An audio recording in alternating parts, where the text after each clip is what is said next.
So I just ended my UFC Tampa Fight Companion, and I'm going to give you guys a quick rundown on my thoughts on the main event of Colby Covington versus Joaquin Buckley. While a lot of the fans are going to be upset with the stoppage for this one, it's going to be something that I don't think the fans are going to be really giving the proper amount of respect to when it comes to that complaint. A lot of people are going to be like, well, listen, it's unfortunate that Colby was actually having his second wind. Colby manages to get control and actually get on top of Buckley. Buckley's takedown defense was great throughout the entire fight. He showed so much power. Like, he was hitting Colby pretty hard. He was swinging at Colby pretty hard. Luckily, none of the big ones actually clipped Colby. He was doing pretty decent to get out of the way of some of them. But Joaquin was ripping the body. That first round was pretty much just Colby running. To be honest, like, he didn't look like dog shit. This is a very improved Colby from the Leon Edwards fight. Granted, it's probably because he had a broken foot, so that's probably why. But he wasn't just running the entire time, but he was way less engaging, and he spent the first round pretty much on the defense to Joaquin Buckley. But in that third round, he actually had his moment, bro, and he kind of came back. But listen, that cut on his eye was huge, and I would have previously also, I did when I reacted to it, I was like, oh really, Dr. Stoppage? Okay, well, I guess, Colby's face is covered in blood. But then the doctor said his eyelid might lose his eyelid if he keeps fighting. So unfortunately, that might be an unavoidable Dr. Stoppage. If the guy's got an injury to his eye like that, and the cut was literally on his eyelid the whole way across, so like, I can kind of get it. Sadly, Colby could see, he actually was pouring it a lot early, and then he stopped pouring at it and he started to be able to fight through it. But the doctor didn't like what they saw, so sucks. The fight itself was great, man. Like, it was a fucking great show from Buckley. Colby was fun. I enjoyed having Colby there during it. He gave Buckley a better challenge than I probably predicted he would.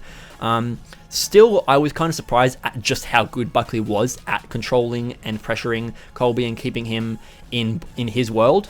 It wasn't until that third round that Colby actually started to really make use of his pace and pressure.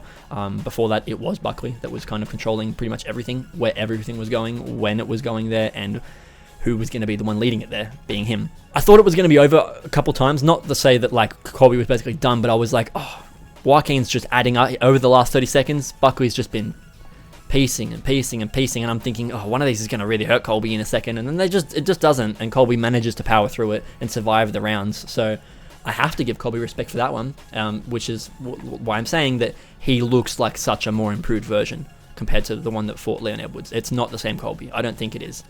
Clearly the foot injury actually did make a bit of a substantial difference, because while he still didn't win, and he still maybe didn't look like a guy that could beat Leon Edwards tonight, he probably would have done a lot better, and it probably wouldn't have been as boring. Maybe he would have won a round or two. Don't know, but here's what it is, dude. I'm loving the Joaquin Buckley title run, okay? I think this guy deserves a lot, okay? But I don't think it's a title shot. I don't know why people are saying it's a title shot. Because we have two guys in line. We have Shafkat in line, and then we have JDM, arguably the most deserving of a number one contender fight. Like, there's pretty much no one else in the division that you can say deserves a title shot or number one contender fight than JDM, other than Shafkat.